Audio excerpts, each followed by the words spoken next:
तर हिंगोलीमध्ये झालेल्या पावसामुळे सोयाबीनच्या पिकाचं मोठं नुकसान झालंय। सोयाबीनचं पीक दसरा दिवाळीच्या तोंडावर शेतकऱ्याच्या हाती लागतं अशी आशा होती, परंतु या पुरामुळे सोयाबीनच्या पिकाचा चिखल झालाय। त्यामुळे शेतकऱ्यांच्या स्वप्नांचाही चिखल झालाय।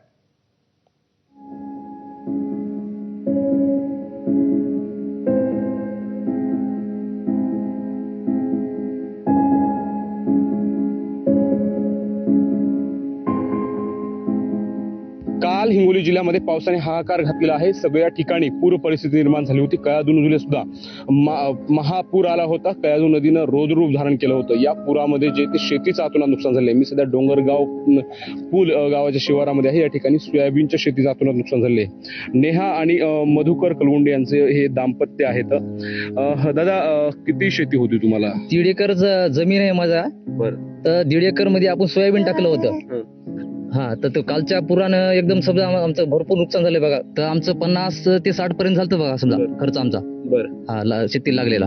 अच्छा। शेतामधून पूर कशाचा गेला? पुराच्या अगोदर शेतातली परिस्थिती काय होती आणि आता काय? पुराच्या आधीची परिस्थिती एकदम चांगली होती। बरं, सोयाबीन एकदम चांगलं होतं। हो, हा, असं वाटायचं की बा चांगलं भरपूर व्हायचं। आता समजा बँकेचं कर्ज फिरचं सगळं समजा आम्हाला फिटून जाईल, तर सगळं आपण कव्हर करायला समजा अशी परिस्थिती होती समजा शेताची।